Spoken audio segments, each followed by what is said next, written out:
Hello, and welcome to Buffy and the Art of Stories Season 3. If you love Buffy the Vampire Slayer and you love creating stories or just taking them apart to see how they work, you're in the right place. I am Lisa M. Lilly, author of the Awakening Supernatural Thriller series and the QC Davis Mysteries, and founder of WritingAsASecondCareer.com. Today we are talking about Season 3, Episode 5, Homecoming. In particular, I'll cover how Buffy's competition with Cordelia and the action plot interweave seamlessly, underlying unspoken conflicts that ratchet up the tension, the way just a few key scenes or dialogue lines show developing relationships between the characters, and Mr. Trick as a villain. As always, there will be no spoilers except at the end to talk about foreshadowing, but I'll give you plenty of warning. Okay, let's dive into the Hellmouth.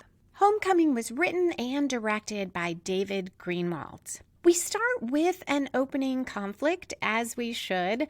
Buffy is sitting at a table at the Bronze with Willow, Xander, Cordelia, and Oz. The others are talking about how they should get to the homecoming dance. Xander suggests a bus after someone mentions perhaps getting a limo. Oz says if cost is an issue, they could use his van. Cordelia rejects that idea because the homecoming queen doesn't go to the dance in a van. Xander mentions that she is not elected yet, but quickly adds that she definitely will be. This short discussion, and we haven't gotten to the conflict that will be key to this episode yet, but there is that underlying economic tension there. We saw that a little before, less directly, where Cordelia was talking about her vacations at the beginning of season 2, and Xander and Willow we saw walking through the graveyard, trying to come up with ways to fill their time. And here it runs through as well. Xander clearly not thinking that he'll have money for a limo and trying to persuade everyone to go in a less expensive way. Oz being sensitive to that and Cordelia being mostly oblivious. This is a great example of having differences between your key characters that are not necessarily things that they argue over or maybe even talk about directly, but are there and create ongoing tension in ordinary situations.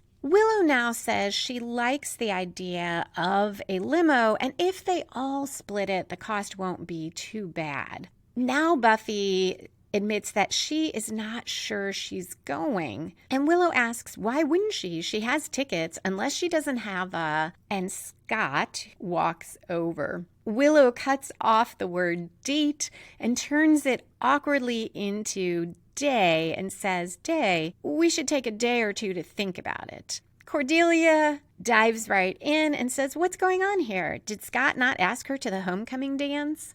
And Buffy says, thanks, Cordelia. Humiliation's really good for my color. Scott awkwardly says that he assumed Buffy would think it was corny, but if she wants to go, he's in. And she responds that she's in if he wants to. And he starts saying, well, he'll go if she wants to. Oz helpfully cuts this off and says, the judges will accept that as a yes. This interplay with Cordelia is another great example of a character whose nature not so much creates conflict, but forces conflict into the open. Because Cordelia is going to say what she thinks, observe what's going on, and it pushes other characters to deal with their issues rather than keep them inside or sidestep them. Creating a character who genuinely acts this way can be a great thing for your story, especially because a lot of people don't say what their conflicts are. A lot of characters don't.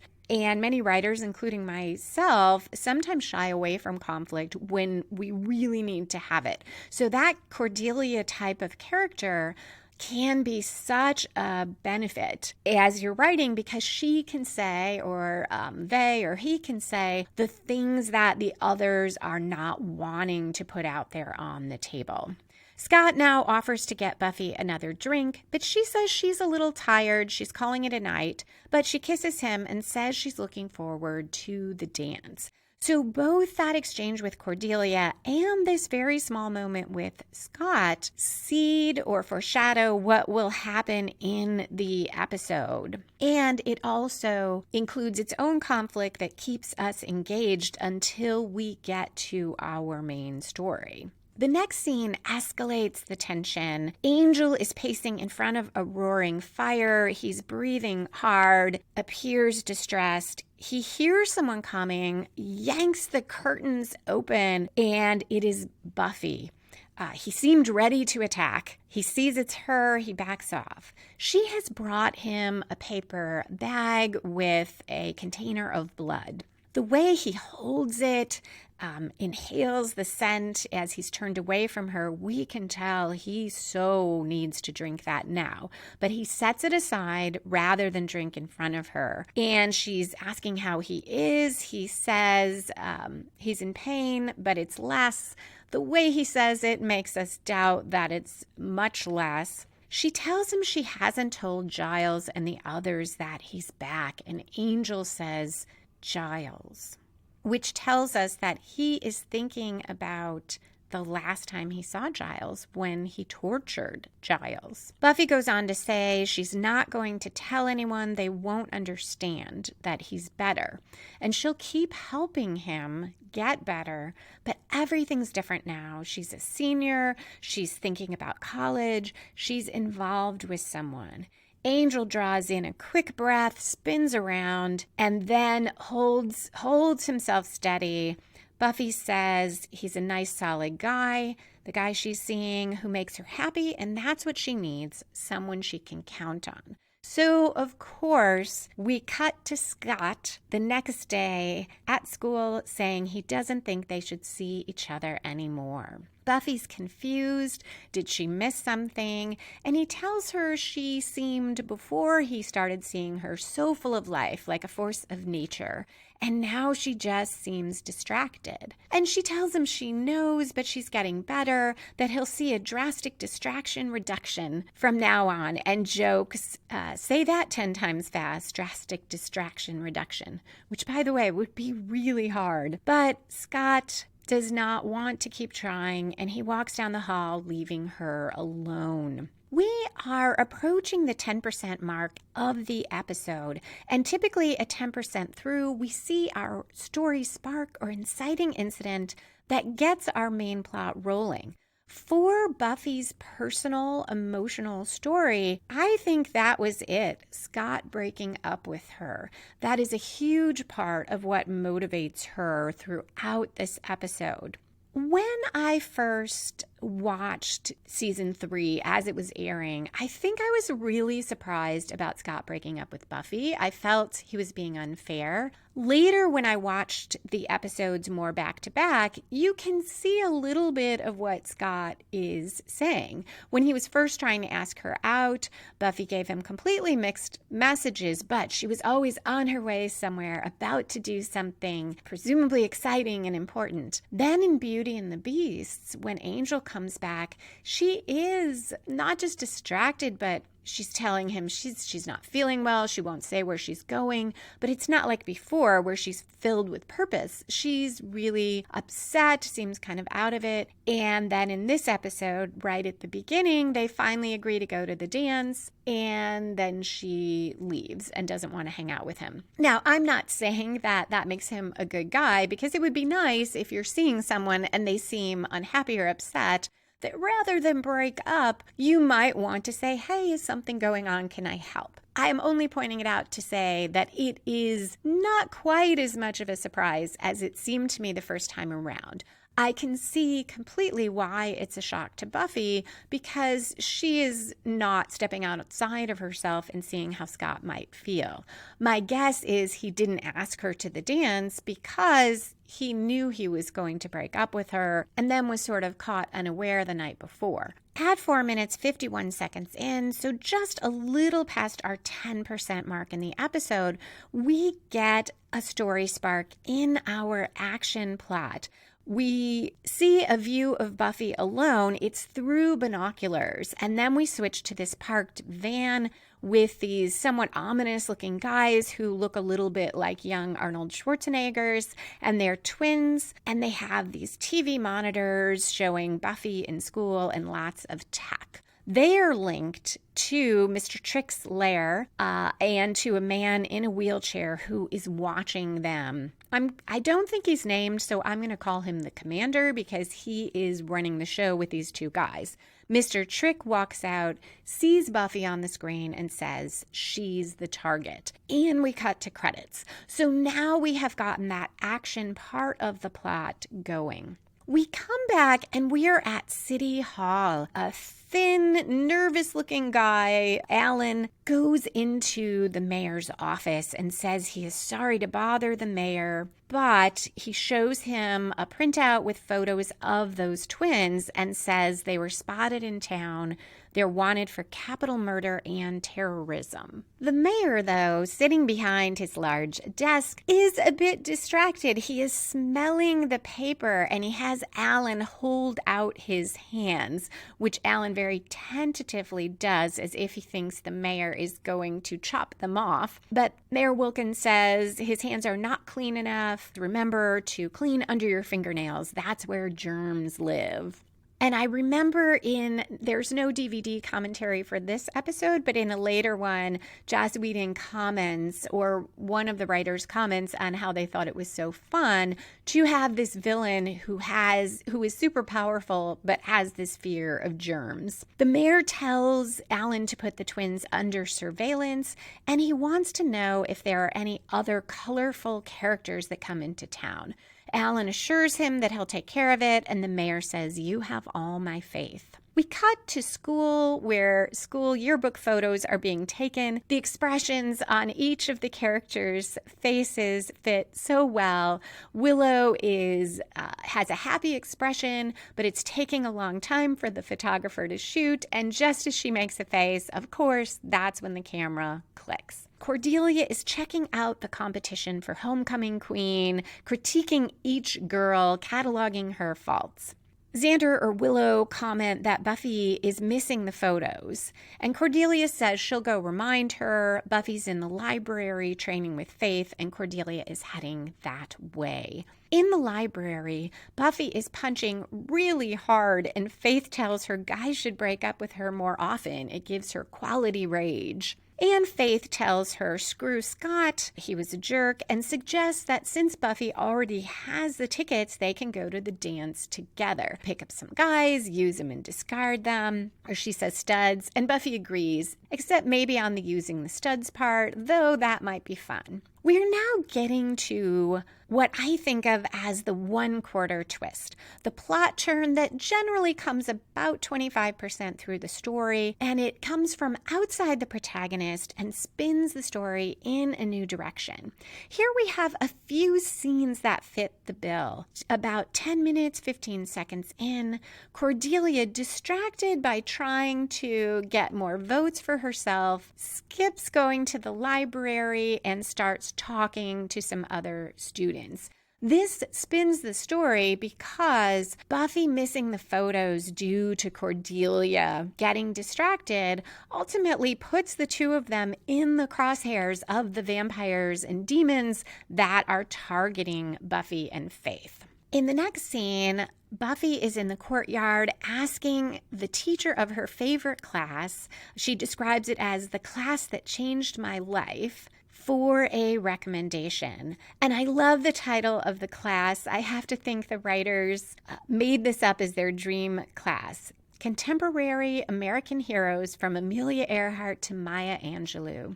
But the teacher does not know who Buffy is. And when Buffy tries to remind her where she sat and how much she loved the class, the teacher says, "Were you absent a lot?" At lunch, Cordelia is campaigning. Buffy is sitting with her friends and relaying how her favorite teacher didn't remember her. She's like a non-person. And at her old school, she was the prom princess and a cheerleader. And she names some other things and says the yearbook was like the story of me.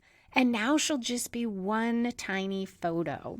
Xander tells her she won't even be that. The photos were done yesterday, and didn't Cordelia tell her? At about 12 minutes in, Buffy confronts Cordelia, who genuinely doesn't seem to get it, and she says, "What's the big?" But Buffy is tipped over the edge here, and she says Cordelia could have thought of someone else just once. And then Cordelia says something like, "Just because you were guacamole queen when you were 3 doesn't mean that Buffy knows anything about what Cordelia's life is like or what it's like to campaign for homecoming queen."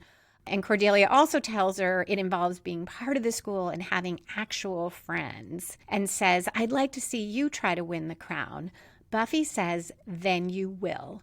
And she says, "You've awakened the prom queen within, and that crown is going to be mine." We cut to Trick saying competition, that it's a beautiful thing, that it makes us all strive, and we all have a desire to win. So this is a really nice linking of the two storylines we have here. Buffy will be competing with Cordelia, and all these vampires and demons are competing to kill both Slayers, it turns out. Also, I love this scene. I had forgotten. This is where I got the name of my publishing and production company, Spiny Woman LLC. Trick is walking around the group of competitors and giving this inspiring speech, and he says, "Whether human, vampire, whatever the hell you are, my brother, spiny-looking head things." I ain't never seen that before. So obviously I took Spiny from that. So the vampire team, we'll find out, is Lyle Gorch and his wife. And that is, Lyle Gorch was from season 1, the Bad Eggs episode. So it's kind of fun to see him again.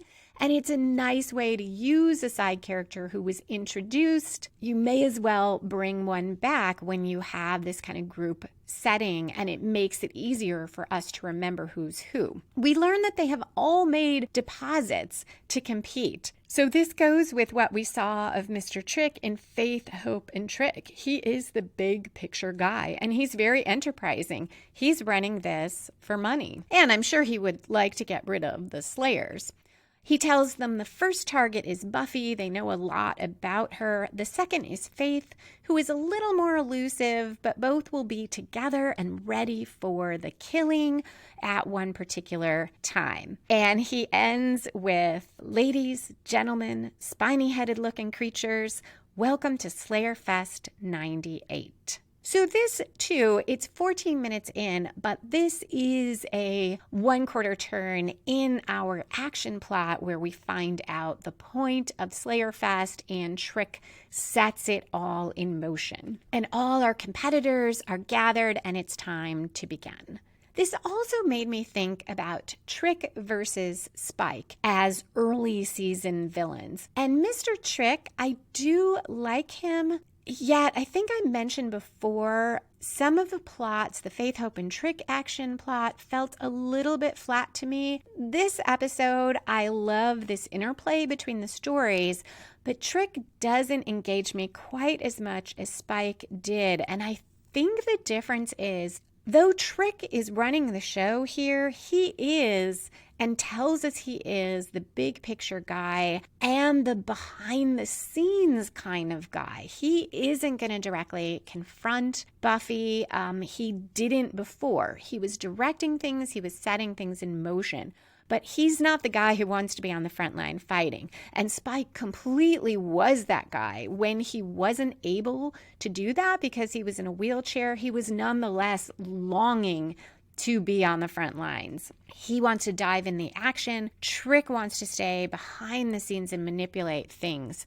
Now, the Master in season 1 also was of necessity behind the scenes because he was stuck underground, but we knew his plan. All of his efforts were directed toward getting out and taking over the world. With Mr. Trick, we don't know what his main goal is or his main plan is, and I wish that we did, because I think that would make him more intriguing. We cut to Willow's room. She is trying on different outfits behind a screen. She wants Xander to tell her which one looks best because she wants to drive Oz wild. But before that, let's take a quick break.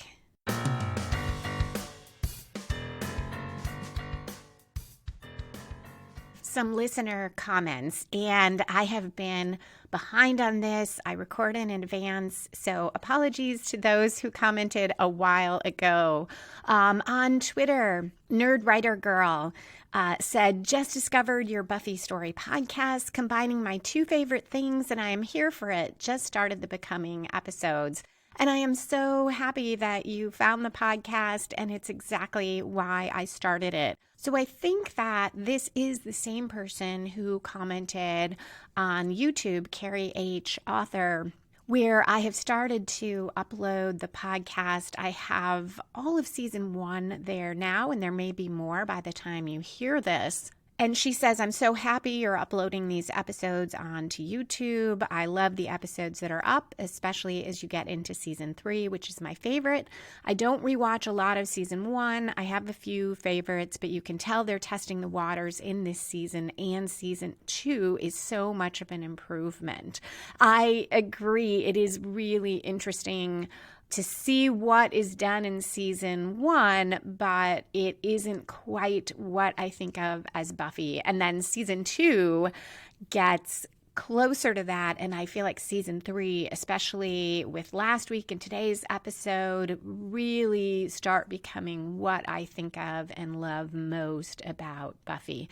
The other thing, Carrie and I corresponded. I did not realize, so thank you so much for telling me that there were only about 10 episodes showing in the podcast feeds on Apple. That should be corrected now. I had the setting so that it was only showing 10. I don't know why I set it up that way, other than this is my first podcast and I didn't really know what I was doing. You should be able to go back if you want to see back episodes. If for some reason you're wherever you listen to podcasts is not showing that, you can always find them at my website, lisalilly.com, and you'll see a menu item for Buffy and the Art of Story. And also, I am working on getting all the back episodes up onto YouTube. Also on Twitter, at the Inkling Girl commented in mid-August, I've been listening to your seasons 1 and 2 episodes with my daughter, and we enjoy them so much. The Inkling Girl went on to say that I listen when I work on my paintings. I painted portraits of most of the cast a few years back because I'm that obsessed. I would really love to see some of those portraits if you want to share.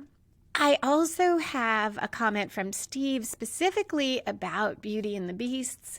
He said that he watched with his girlfriend at the time the show aired, and that was the first episode he ever saw of Buffy. So he had no idea who Angel was. And this is really interesting because it goes to that comment I made that Beauty and the Beasts was one of the first ones where if you hadn't seen previous episodes, your experience would be very different. Even if I forgot that usually there was a previously on, but even with that, you wouldn't really grasp the dynamics of the Buffy and Angel relationship, how painful it was for her, what it meant to her. So for that first 20 minutes or so, at least, it would not be very clear what the issue was. And Steve said he kept interrupting to ask his girlfriend, who is that guy, whenever Angel was on. And of course, she was really annoyed because this was the big episode with Angel coming back, and she did not want to be interrupted to answer questions. So I thought that was really fun. That is it for the comments for now. If you would like to send me your thoughts about Buffy or writing or anything related to the show, you can find me on Twitter at Lisa M. Lilly. That's Lisa, M as in Marie, Lilly, or email me Lisa at lisalilly.com.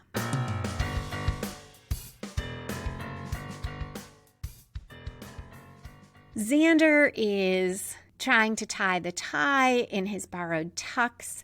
He looks great in it. Each outfit Willow comes out wearing, Xander just says, nice. complimentary but kind of non-committal. Willow helps him with a tie, and they reminisce about their 8th grade cotillion and joke about how when they're old they'll be in neighboring rooms in the rest home. It's a really nice, quick way to show their history for new viewers and remind ongoing viewers. Xander sort of jokingly asks how far Willow and Oz have gone. She says it's none of his business and asks about Cordelia.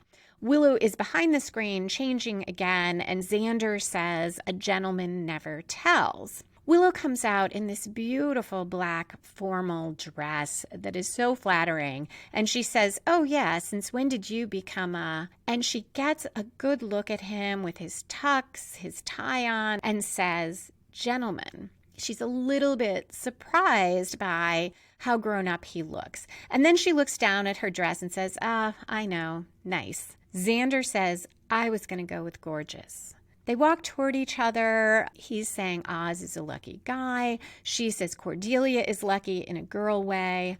Willow suddenly worries that she can't dance in this dress, I guess because the skirt is somewhat narrow and it's very long. So Xander says, "That's fine. Let's dance. We'll dance here." Bad idea, because as they are dancing, there is a ton of chemistry. They're moving closer and they kiss for a few moments. Then they break apart and panic, both saying, "I would never," and "No, I would never. It must be the clothes.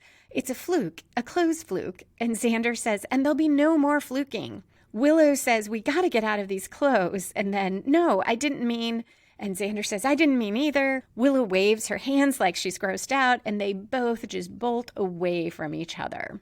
Another example of the show giving a character what she wants, but at the worst possible time. Willow has wanted Xander, had feelings for him for so long, and now finally he's returning this. He's seeing her as attractive, but it's when she's with Oz, and so happy with Oz. I feel like this moment is believable because we do see this change in both of them.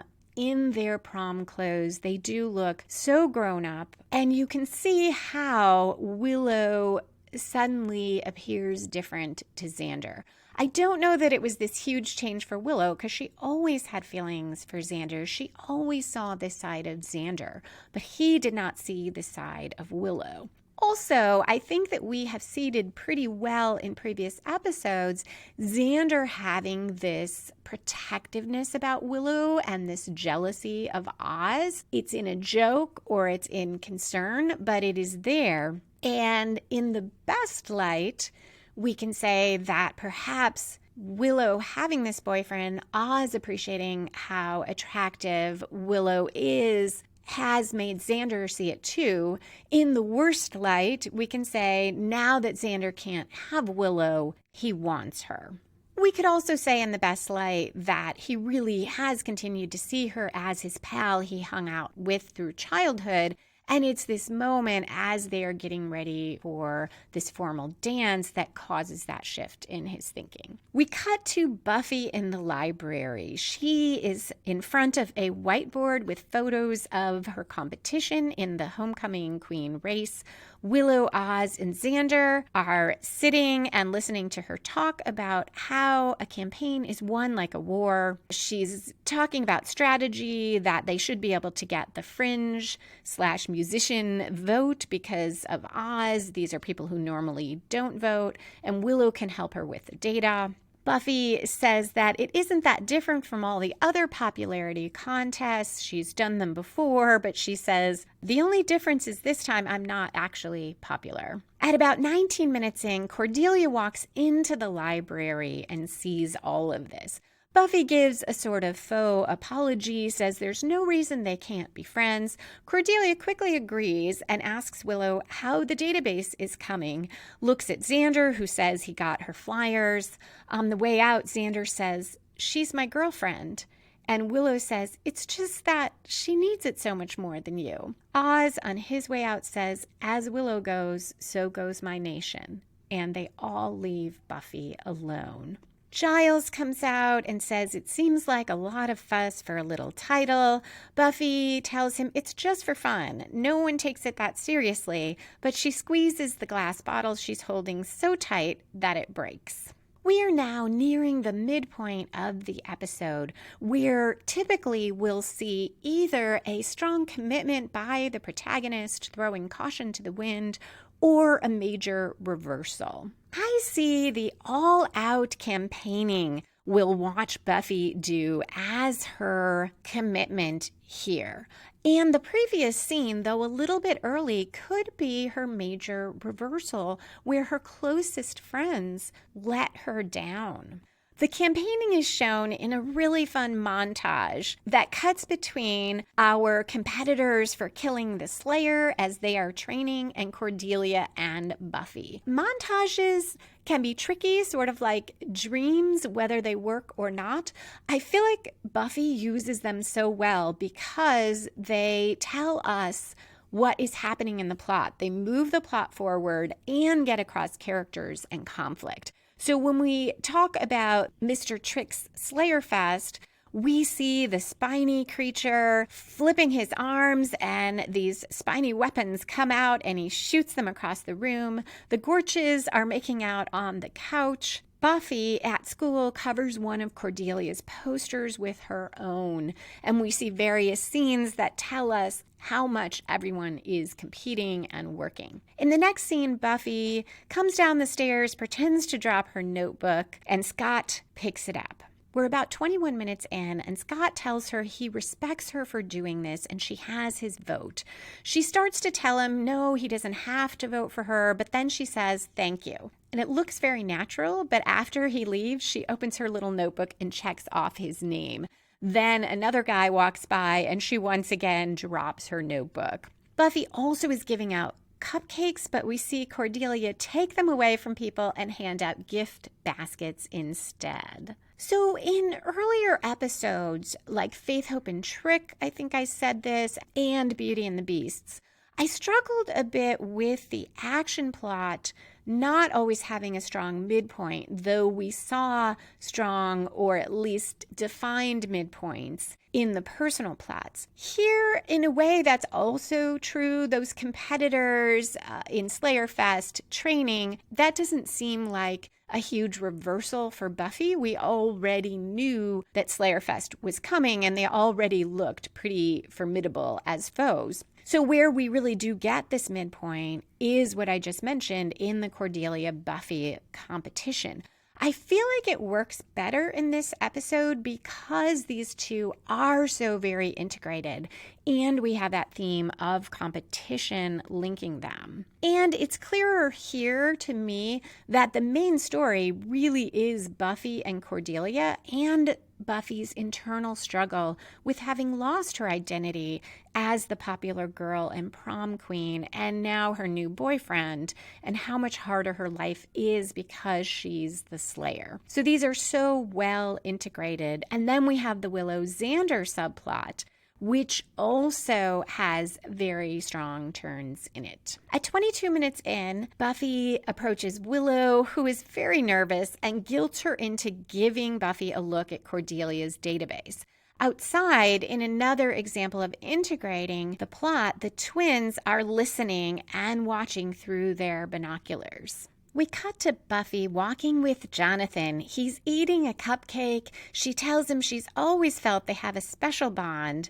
He cuts her off and lets her know that Cordelia gave him $6, which can buy a whole lot of cupcakes. I guess in the late 90s, that could buy you a whole lot of cupcakes. These days, at least in Chicago, that would buy you maybe 1.5 cupcakes at one of those fancy cupcake stores, or maybe only one. Buffy confronts Cordelia about literally buying votes. Cordelia says, "Is that any more tacky than your faux I'm shy but deep campaign posters?" Buffy says yes. Cordelia tells her this whole trying to be like me thing really isn't funny anymore. Buffy, who is not amused, says, "I was never trying to be like you, and when was it funny?" Their feud escalates from there. Cordelia disparages Buffy's past, which she doesn't seem to quite believe that Buffy was really popular.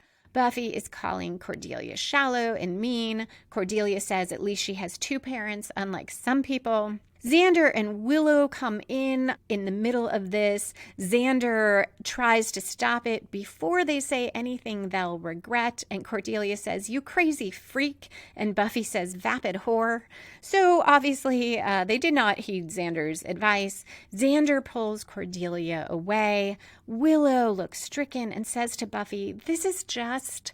And we cut right into a new scene where Willow finishes this thought to Xander. They're sitting on her bed, and she says, "The worst thing that's ever happened, ever. We have to do something." Xander agrees, but when he looks at her now, it's like he's seeing her for the first time, and Willow says she means Buffy and Cordelia. And he switches gears and agrees, yes, that's what he meant. But how is it their fault? And Willow tells him they both felt so guilty about the fluke that they overcompensated, which I haven't mentioned their body language as Buffy was campaigning and in other scenes, but you can see they both are feeling bad and very guilty. And even before Willow said that, I took it that, at least for her, was why she was helping Cordelia. Xander understands what she's saying, but he says he's just in hell. He thought being a senior and having a girlfriend at last would be a good thing. Why wouldn't that be a good thing? Willow, though, is now distracted by, she says, his mouth when he's upset, how it moves, and she says, "What are we going to do?" Xander tells her, "We just have to get the two of them communicating." And Willow says, "I'm talking about us."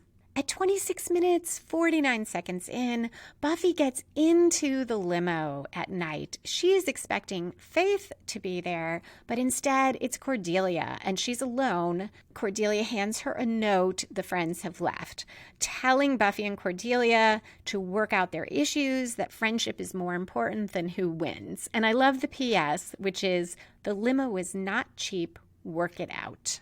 Cordelia took the orchid corsage because it goes with her complexion. They bicker about that. And at 27 minutes in, the driver pulls over and runs away. Buffy and Cordelia get out. They're in the woods, and they find a TV and a VCR with a note to watch. So I think that this next scene is the three-quarter turn. This is the plot turn that grows from the midpoint, but takes our story in yet another new direction.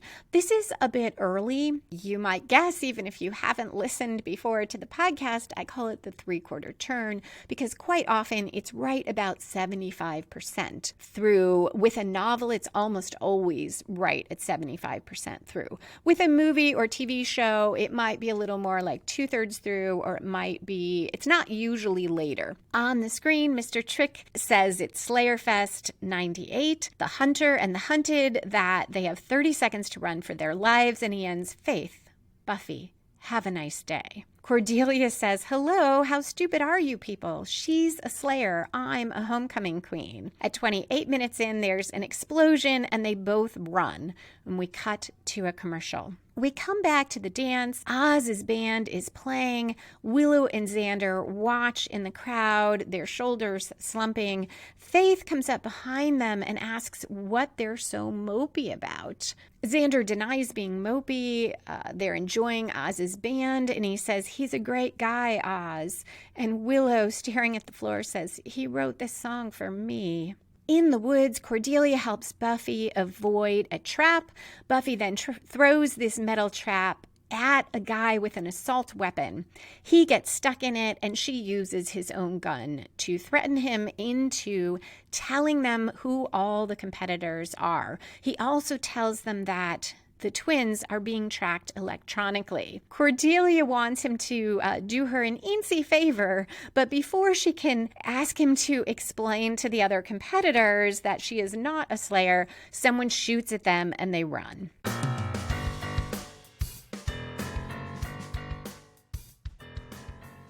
A quick update. The audiobook edition of The 1 Year Novelist, a week-by-week guide to writing your novel in 1 year, is now available at least on Kobo. I'll have a link in the show notes. You can get it free with a trial membership, or you can buy it outright on Kobo.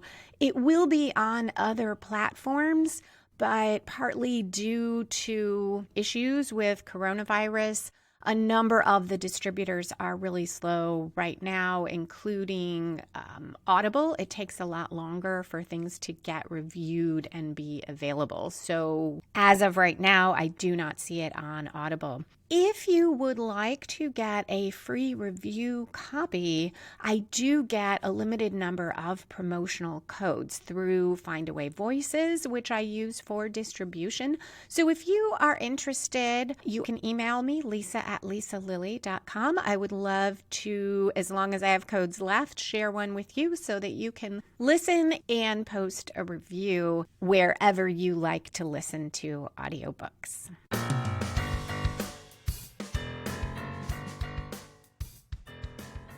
Back at the dance, Faith sees Scott slow dancing very close with another girl.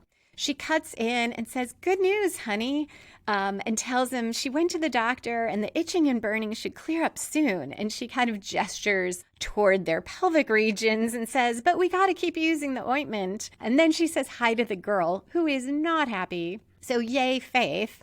At 30 minutes in, Giles tells Willow and Xander that they did a fine thing in helping Buffy and Cordelia work things out. He is going to the library for the rest of the dance, but will come back to hear the Homecoming Queen announcement. Willow and Xander are sitting together, but they're facing opposite directions, slumping again, looking at the floor, and Willow says, "We did one fine thing." Cordelia and Buffy shelter in a cabin. Buffy tells Cordelia to find a weapon, but Cordelia's panicking like we have never seen her, except maybe when she was trapped in the basement and there was that worm bug monster outside. But I think this is more. She says she's going to die. She'll never be homecoming queen. She'll never finish high school or know if it's real between her and Xander or temporary insanity that made her think she loves him. And now she'll never get a chance to tell him. Buffy tells her they are getting out and they'll get to the library for weapons and take out all the competitors one by one, all in time for Cordelia to congratulate her on her sweeping victory as homecoming queen. Cordelia says she knows what Buffy's doing, trying to get her angry so she won't be so scared, and hey, it's working. She starts hunting for a weapon, and Buffy asks her if she really loves Xander. And Cordelia says, "Well, he kind of grows on you like a chia pet." This is another example of giving a character what he wants. This time, Xander. We had that whole love spell episode where he wanted Cordelia to love him. Granted, it was with bad motives, but he did want that. And as he said before, he wanted a girlfriend. Now he has Cordelia, this beautiful, popular girl who loves him. And though she doesn't know it, he has just betrayed her. So this will only make everything harder for Xander. Cordelia finds a weapon, a spatula. Buffy is not too impressed, but Cordelia says that's all there was, just that or a telephone. And Buffy says, "You didn't think a telephone would be helpful?" They call Giles and get the answering machine. He hasn't made it to the library yet. In the middle of Buffy talking, the line goes dead, and she puts this together with the electronic tracking and realizes the competitors must know where they are. We get a quick scene of the spiny-headed guy asking the guy in the trap, "Want me to cut that leg off?" And it really seems like a serious offer to help him get out of the trap. And the guy says, "No, thanks." So now we're about 33 minutes, 12 seconds in. This could also be that 3/4 turn here because it's a new direction for Buffy and Cordelia, and it does grow out of that midpoint where Buffy committed to winning and, maybe more important, beating Cordelia. Now Cordelia says why it always ends in violence and terror when she's with Buffy, and Buffy says, Welcome to my life. And this ushers in Cordelia has been a little vulnerable with Buffy, admitting her feelings for Xander.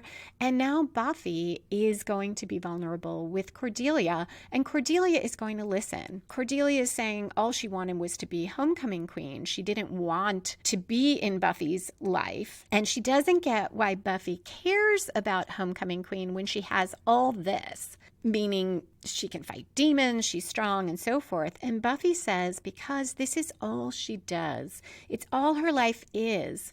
She wanted to pick up a yearbook down the road and say, I was there, I had friends, and for one moment I got to live in the world, and there'd be proof that I was chosen for something other than this. And she cocks her gun and says, besides, I look cute in a tiara. The whole scene with Buffy and Cordelia is this really nice bonding between them where they both truly listen to and talk with one another and share. The spiny guy breaks in. They fight. Cordelia struggles with the gun and shoots the wall. The twins approach outside, ready to launch. I guess these are grenades. I do not know my weapons well. Cordelia throws the gun to Buffy. It's a good throw, but the grenades launch and land inside. Buffy and Cordelia dive out a window just in time. The spiny-looking guy tries to go out a window, but it's boarded up, and he gets thrown back in and blown up. At the library, Lyle Gorch is there with his wife. She wants to kill Buffy as a wedding present for his poor brother. So a direct reference to bad eggs, which is really fun. Lyle says, don't worry, the Slayer will be there as soon as she gets rid of some of their competition.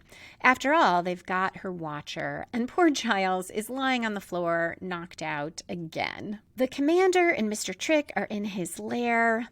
They are surprised. Buffy and the girl they think is Faith have gotten away, and Trick says, give it up for the Slayers. They've got character. There's a knock on the door. Trick answers, and two cops drag him away into the night. Buffy and Cordelia reach the library and see the Gorches. Buffy and the wife fight. Cordelia throws Buffy a stake. Buffy stakes the wife, who dusts, but not before she knocks Buffy out. Lyle charges at Cordelia. He's talking, he's sputtering about what he's going to do to you. Cordelia straightens up, acts unfazed, and says, you'll what? Rip out my innards, play with my entrails?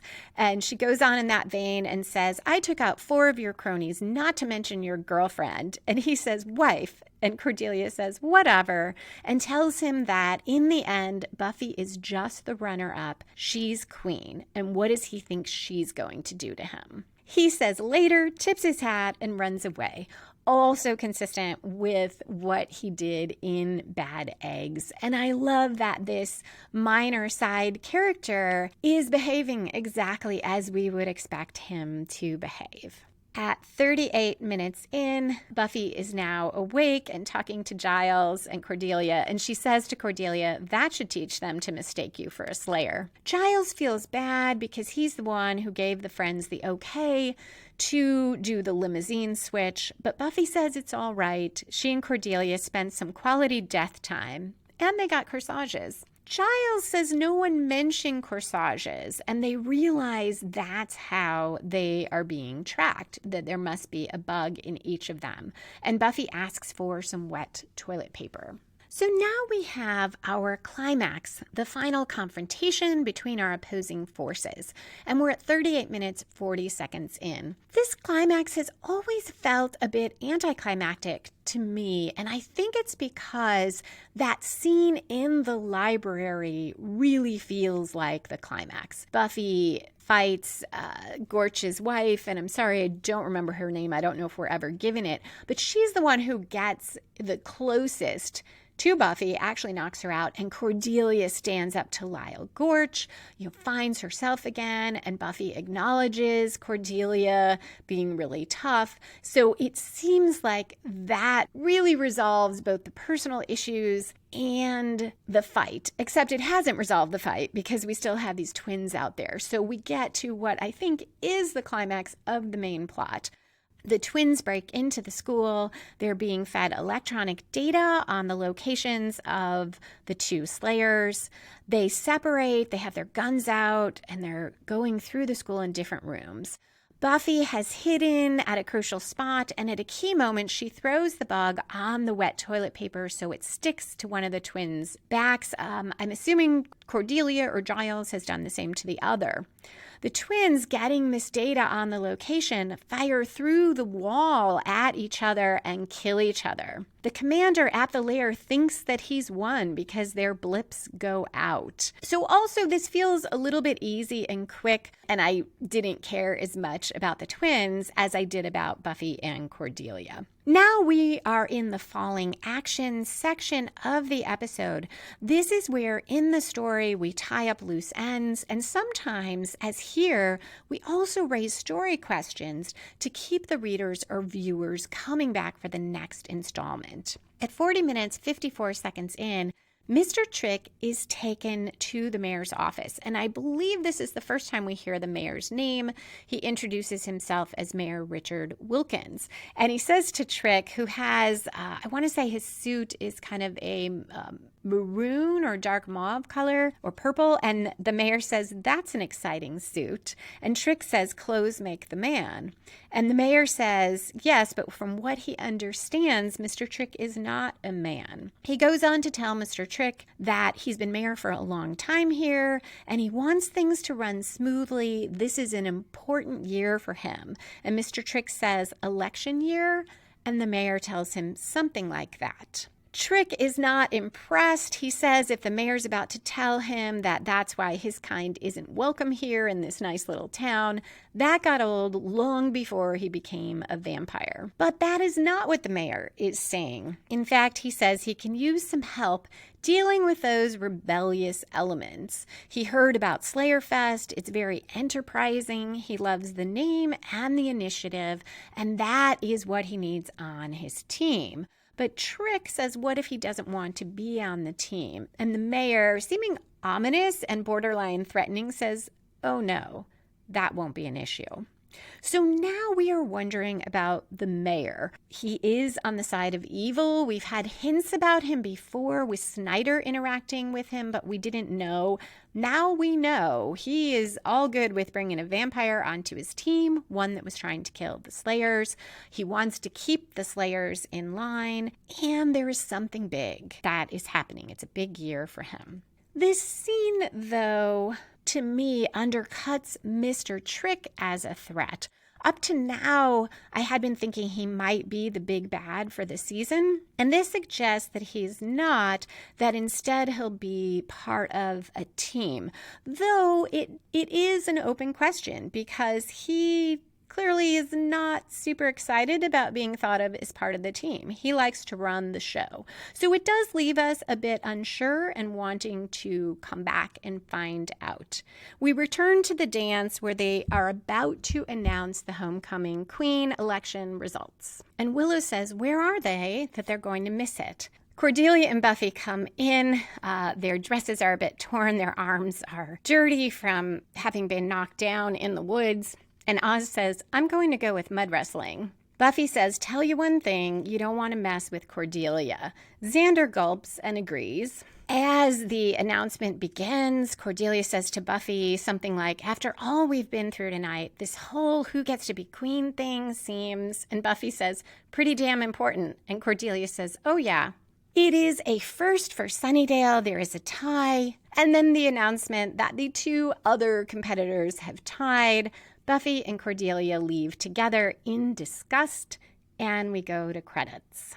There is no DVD commentary on this episode. I am hoping there will be some in the future episodes. So that is it for the breakdown, except for spoilers and foreshadowing. If you are not staying for that, I hope you will come back next Monday for Band Candy, one of my all-time favorite episodes where all the adults in Sunnydale revert to their teenage years.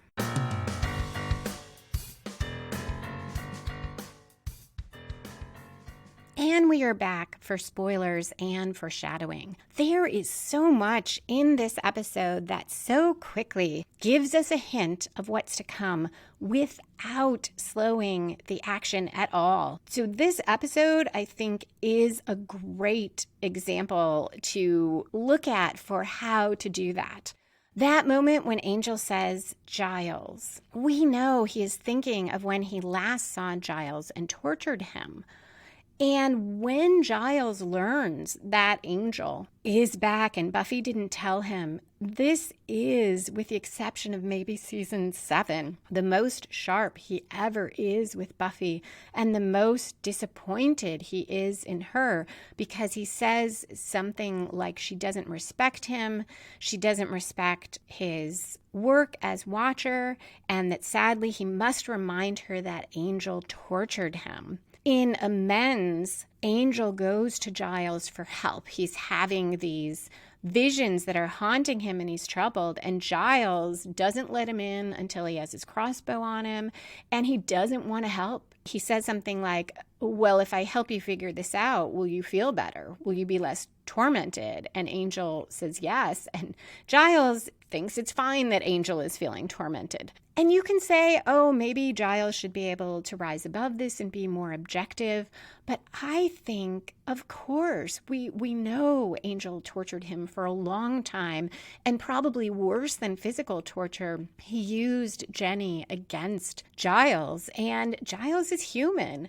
It's going to take him a while to get past it. All of that foreshadowed in just that second when Angel says that, and it also reminds us as viewers of that past. Then there is just less of foreshadowing, and I think the writers were doing a fun little line for those of us who were going to rewatch. When the mayor tells Alan to put the twins under surveillance and so forth, Alan says he'll take care of it, and the mayor says, you have all my faith. So much there, because Faith will ultimately kill Alan, and she'll work for the mayor. And even my Faith, he will later call her my Faith. He sees her as a daughter.